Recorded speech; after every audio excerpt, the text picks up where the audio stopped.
Welcome to VVD news. ప్రజల కోసం ప్రశ్నించే కొత్తరై నేను మీ సాయి సుధారంగశెట్టి. ముందుగా ఈ రోజు ముఖ్యాంశాలు చూద్దాం.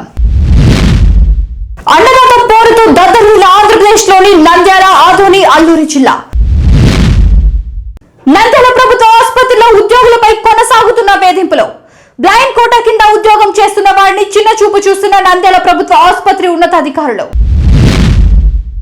నంద్యాలలో భార్యను హత్య చేసిన భర్త, పౌరహిత్యం చేసిన జీవనం సాగిస్తున్న సాయినాథ్ శర్మ కట్టుకున్న భార్య శిరీషను కత్తితో గొంతు కోసి హత్య. చంద్రబాబుపై అంతులేని అభిమానం. 2 ఏళ్ల నాటి చీకటి రోజుని నిరసిస్తూ కథం తొక్కిన తెలుగు ప్రజలు. చంద్రబాబు అరెస్ట్ దేశవ్యాప్తంగా సంచలనమైంది. అనంతపురంలో సీఎం పర్యటన. టీడీపీ నేతల అత్యుత్సాహం. సీఎం చంద్రబాబు సభకు వస్తేనే సంక్షేమ పథకాలు వర్తిస్తాయంటూ చాటింపు. నిజామాబాద్ లోని ఓ మాల్ లోని కేఎఫ్సీలో కూలిన చికెన్. నిర్వాహకులపై కస్టమర్ ఆగ్రహం. ఇక డీటెయిల్స్ చూస్తే ఆంధ్రప్రదేశ్ లో అన్నదాత పోరుకు భారీ స్పందన. వైఎస్ఆర్ కాంగ్రెస్ పార్టీ ఇచ్చిన అన్నదాత పోరుబాట పిలుపుకు పెద్ద ఎత్తున తరలి వచ్చిన రైతులు, వైఎస్ఆర్సీపీ నాయకులు, కార్యకర్తలు. రైతులు ఎదుర్కొంటున్న సమస్యలను ఆర్టీఓలకు వినతి పత్రం ద్వారా తెలియజేసిన రాష్ట్ర వైసీపీ నేతలు.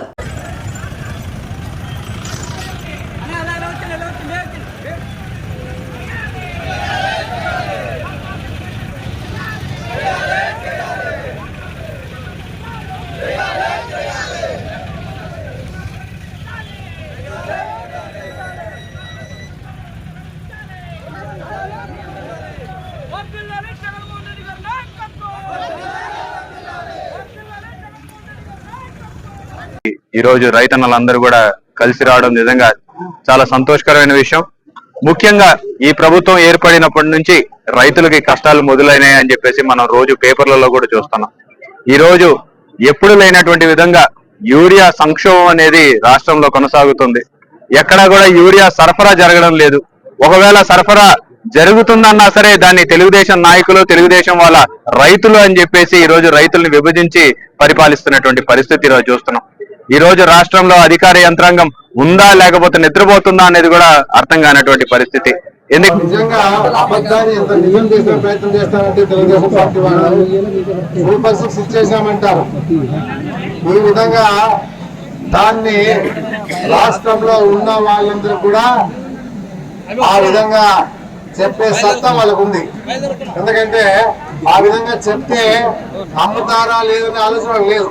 ఏదున్నా కూడా వాళ్ళు చెప్పిందే వేదం, వాళ్ళు చెప్పిందే వినాలా అనే ఆలోచన అందరికి ఉందని చెప్పేసి చెప్పడం చెబుతా ఉంది. అదే కాకుండా ఈరోజు చూస్తా ఉన్న రైతు పరిస్థితి, ఉల్లి ధర చూస్తా ఉంటే గిట్టుబాటు ధర లేక 1200 ఇస్తాము, 1200 కొనుగోలు చేస్తామని చెప్పేసి చెప్పడం జరుగుతా ఉంది. పూర్తి అన్యాయం ఇది. ఎందుకంటే ఉల్లి ధర దాదాపు 2,500 రూపాయలు ఇస్తే తప్ప ఆ రైతు బతికే పరిస్థితి లేదు. అదే చూస్తా ఉన్న కర్నూలులో కూడా రైతులు గిట్టుబాటు ధర లేక 1200 సరిపోదని చెప్పేసి చెప్పిన ఉద్దేశంతో 2,000 రూపాయలు పైన 2,500 ఇస్తే తప్ప గిట్టుబాటు ధర రాదని చెప్పి చెప్పినా కూడా ఈ ప్రభుత్వం పట్టించుకునే పరిస్థితి లేదు. ఏదున్నా కూడా ఉల్లి ధరే కాదు, మిర్చి ధర అంతే. గత 2 ఏళ్లుగా అధికారానికి వచ్చిందో తెలుగుదేశం పార్టీ వచ్చిందో ఆ రోజు నుంచి రైతుల మిర్చి ధర కూడా లేదు. ఆ రకంగా రాష్ట్రంలో రైతులంతా కూడా నష్టపోయి ఆ కుటుంబాలన్నీ కూడా వీధుల బాట పరిస్థితి వస్తూ ఉంది.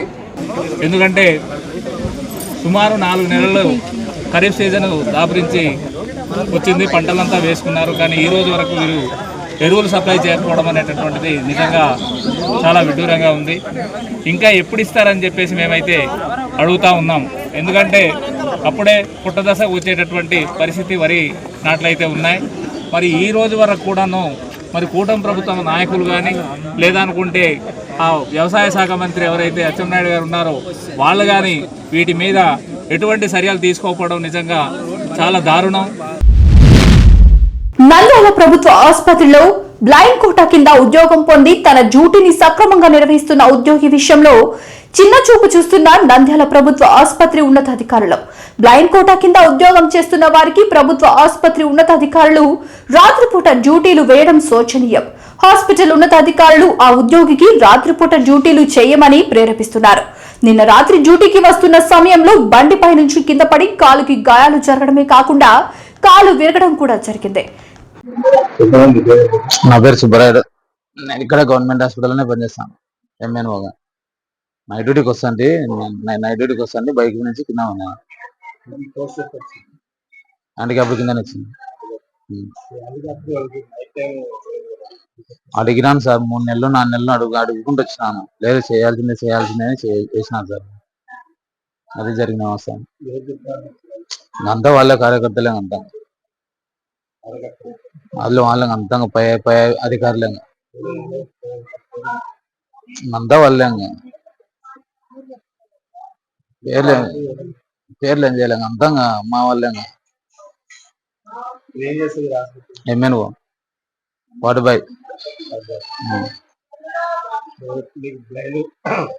బ్లైండ్ కిందనే నాకు జాబ్ వచ్చింది. డాక్టర్ వచ్చి చూసిపోయినాడు, రేపు సర్జరీ చేస్తా అని చెప్పినాడు. రేపు చేస్తా అన్నాడు. నంద్యాలలోని ఎన్జీఓ కాలనీలో మంగళవారం దారుణం చోటు చేసుకుంది. పట్టణంలోని పౌరోహిత్యం చేస్తున్న, జీవనం సాగిస్తున్న సాయినాథ్ శర్మ కట్టుకున్న భార్య శిరీషను కత్తితో గొంతు కోసి హత్య చేశాడు. భార్యాభర్తలు ఇరువురు తరచూ పరస్పరం గొడవ పడ్డం, ఈ గొడవలో క్షణికావేశంలో హత్య చేశాడు. అనంతరం 2 టౌన్ పోలీస్ స్టేషన్లో లొంగిపోయినట్లు తెలిసిందే. నంద్యాల పట్టణంలో ఎన్జిఓస్ కాలనీలో ఓం శాంతి ధ్యాన కేంద్రం వెనకల శిరీష అనే ఆవిడ ఒక 45 years ఉంటుంది. ఆమె మర్డర్ అయింది. ఆవిడ కూతురే వచ్చి కంప్లైంట్ ఇవ్వడం జరిగింది ఈరోజు ఉదయం 7 గంటలకు. విషయం ఏమని చెప్తే వాళ్ళ భర్తనే హత్య చేసినాడు చెప్పేసి.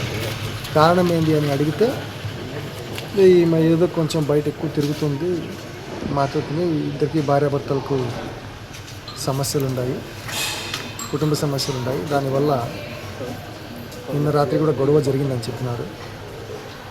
రాత్రి సుమారుగా 1:30 గంటలకు బెడ్రూమ్లో గొంతు మీద ఛాతీ పైన పొడిచి చంపేసినారు. అది కంప్లైంట్ వస్తే కేసు రిజిస్టర్ చేసి ఇన్వెస్టిగేట్ చేస్తున్నాము. సార్, ప్రధాన కారణం ఏం సార్ చంపడానికి? భర్త భార్యను చంపడానికి ప్రధాన కారణం కుటుంబ కలహాలు. కుటుంబ కలహాలే ప్రధాన కారణం. ఏ విధమైన? భార్య మీద అనుమానం ఉంది ఈయనకి. 2 ఏళ్ల క్రితం ఇదే రోజు రాష్ట్ర రాజకీయాలను వణికించిన ఒక పెద్ద సంఘటన జరిగింది. ఆ రోజు టీడీపీ అధినేత, అప్పటి ప్రతిపక్ష నేత నారా చంద్రబాబు నాయుడును అరెస్ట్ చేశారు. 14 ఏళ్లు సీఎంగా పనిచేసిన వ్యక్తి, రాజకీయాల్లో మహామహులను సైతం మట్టి కరిపిస్తూ తెలుగుదేశం పార్టీని నడిపిస్తున్న వ్యక్తి, అది కూడా ఏనాడు అవినీతి ఆరోపణలు ఎదుర్కొన్న దాఖలాలు లేని మనిషిని అరెస్ట్ చేయడం దేశవ్యాప్తంగా సంచలనమైంది. ప్రభుత్వం ఆదేశాలతో సిఐడి అధికారులు ఆయనను నంద్యాలలో అదుపులోకి తీసుకుని దాదాపు 400 కిలోమీటర్ల దూరంలో ఉన్న విజయవాడకు తరలించారు. అనంతరం రాజమహేంద్రవరం సెంట్రల్ జైల్లో నిర్బంధించారు. ఆ అరెస్టు వ్యవహారం రాష్ట్రంలోనే కాకుండా ప్రపంచ వ్యాప్తంగా ఉన్న టీడీపీ శ్రేణులు నిరసన వ్యక్తం చేశారు. ప్రాసెస్ లో ఇది only first step sir. By second step with next 3 years will be getting every material. మాకు వస్తుందండి, కానీ ఎందుకు ఇప్పుడు చేయాల్సిన చెప్పాలి, చేసే ముందు చెప్పాలి కదా అంటున్నా. చెప్పకుండా ఈ సెక్షన్స్ వర్తిస్తాయని మీకు ప్రాథమికంగా సమాచారం సార్. మేము అడిగేదంటే ఒక్క నిమిషం మీరు అర్థం చేసుకోండి. ఎంతో మంది మమ్మల్ని అరెస్ట్ చేస్తున్నారు, గోడ దూకులు తీసుకుపోతున్నారు, కొడుతున్నారు, బెదిరింతలు చేస్తున్నారు. ఓకే, ఇప్పుడు నా దగ్గరికి వచ్చారు, మీరు వచ్చి నన్ను రమ్మంటున్నారు. దేనికి రమ్మంటున్నారు చెప్పమంటే మీరు చెప్పకుండా నన్ను రావాల్సిందేనంటే ఎక్కడ? దీనికి ఏంటి మీకు పూర్తి వివరాలు రిమాండ్ మీరు ఇస్తారండి. నాకు ముందు చెప్పాలి కదా, నన్ను 304 లో పెట్టి లీగల్ కౌన్సిల్ కి సబ్మిట్ మళ్ళీ ఇస్తారండి. ఇప్పుడు ఎందుకు నన్ను రిమాండ్ చేయాలంటున్నా? అలాంటప్పుడు అది ఇచ్చి రిమాండ్ చేయండి, తెప్పించండి. నేను ఇక్కడే ఉంటే ఇక్కడ పారిపోను. ఆల్రెడీ మీ ప్రాసెస్ కాదు సార్, నేను అడిగే ప్రాసెస్ చేసి నన్ను అరెస్ట్ చేయండి అంటున్నా. నేను వస్తానన్నా మీరు వెనకాల. అనంతపురంలో సీఎం పర్యటన, టీడీపీ నేతల అత్యుత్సాహం. సీఎం చంద్రబాబు సభకు వస్తేనే సంక్షేమ పథకాలు వర్తిస్తాయంటూ కళ్యాణదుర్గం నియోజకవర్గం కంబదూరు మండలం అచ్చంపల్లిలో చాటింపు. తల్లికి వందనం, అన్నదాత సుఖీభవ పథకాలు కావాలంటే సీఎం చంద్రబాబు కార్యక్రమంలో పాల్గొనాలని సోషల్ మీడియాలో వైరల్ గా మారిన చాటింపు వీడియో. బుధవారం 18 అనంతరం మీటింగ్ కలవాలా? మనకు అచ్చంపల్లి 3 బస్సులు వస్తాయి. సంవత్సరానికి ఒకసారి పిల్లలకు డబ్బులు తల్లి వందనం పడాలన్నా, నాన్నలకు ఒకసారి ఫ్రీగా 1000 రూపాయలు పడాలన్నా, దీపావళికి రిలీజ్ చేస్తాడు 15 నెల పడతాయంటే ఇంకా వాళ్ళంతా మిస్ కాకున్నట్లు పోవాలా. మగవాళ్ళు కూడా పోవచ్చు తెల్లవారే. దీపావళికి రిలీజ్ అవుతాయండి అన్న, వాళ్ళకి ఆడవాళ్ళకి ఫ్రీగా నెల పడతాయంట. ఇప్పుడు మాట చదివే పిల్లలు ఉన్నారా, తగులు నా పెళ్ళ ముందే మాకు తల్లివందరం పడుతుంది. ఫ్రీగా డబ్బులు నా నెలకు ఒకసారి 1000 రూపాయలు పడినాయి. 10 దీపావళికి రిలీజ్ అవుతాయంట. అవి పోయిన వాళ్ళకి మాత్రం పైకి లిస్ట్ పోతుంది. అది ఆడ అనంతరం మీ ఆధార మీటింగ్ పోయిన వాళ్ళ పోకుండా లేదా మగవాళ్ళు కూడా పోవచ్చు ఫ్రీగా. నిజామాబాద్ లోని ఓ మాల్లోని కేఎఫ్సీలో కుళ్ళిన చికెన్ ఇచ్చారు. వీటిని ఆరగిద్దామని నోట్లో పెట్టుకుంటే కుళ్ళిన వాసన రావడాన్ని గుర్తించడంతో సదరు కస్టమర్ ఇది తిని ఉంటే మా పరిస్థితి ఏంటని ప్రశ్నించారు. ఈ ఘటనకు సంబంధించిన వీడియోను సదరు కస్టమర్ తీయించినట్లు తెలుస్తోంది. వారే సోషల్ మీడియాలో పోస్ట్ చేయడంతో నగరంలో ప్రస్తుతం ఎక్కడ చూసినా ఇదే హాట్ టాపిక్ గా మారింది. కేఎఫ్సీ నిజామాబాద్ వేణు మాల్ చూసుకో. This is what is going. అన్నా దెబ్బలు తింటాను, అర్థమైందా? నువ్వు ఏషాలు వేసినా ఇప్పుడు దెబ్బలు తింటా, అందరు బయట తీసి కొడతా నిన్ను, అర్థమైందా? నువ్వు నవ్వుకుంటా మాట్లాడుతున్నావు, మరి స్మెల్ రావట్లేదా నీకు? లెగ్ పీస్, అది లెగ్ పీసులు అన్ని అట్లనే. నేను ఇప్పుడు తీసేస్తే ఈ పడేసిండు. ఏషాలు వేస్తున్నావు, బ్లడ్ అది అంటే అట్లా సర్చ్ చేస్తారు. అది అతను కూడా సేమ్ సేమ్ బ్యాడ్ స్మెల్, గలీజ్ స్మెల్ వస్తుంది. అది అయిపోతుంది. అది అవి ఫ్రోజన్ చేసిన ఎన్ని సంవత్సరాలది?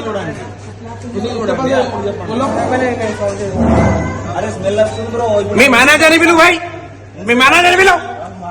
నాటకాలు వేస్తున్నావా? రీప్లేస్ అవసరం లేదు. మీ మేనేజర్ ఇలా ఫైన్ వేపిస్తా మాకు. నవ్వుతున్నాడు సిగ్గు లేకుండా. ఎందుకు నవ్వుతున్నాను? నాటకాలు వేస్తున్నావు. అక్కడ మసాలా కూడా అందరికి చెప్పాలంటే ఆర్డర్ ఇచ్చిన వాళ్ళకి అందరికి చెప్తారు. అందులో చూశారు కదా, ఇవి ఇవాల్టి ముఖ్యాంశాలు. మరిన్ని ముఖ్యాంశాలతో మళ్ళీ కలుద్దాం. అంతవరకు చూస్తూనే ఉండండి వివిడి న్యూస్, ప్రజల కోసం ప్రశ్నించే గొంతునాయి.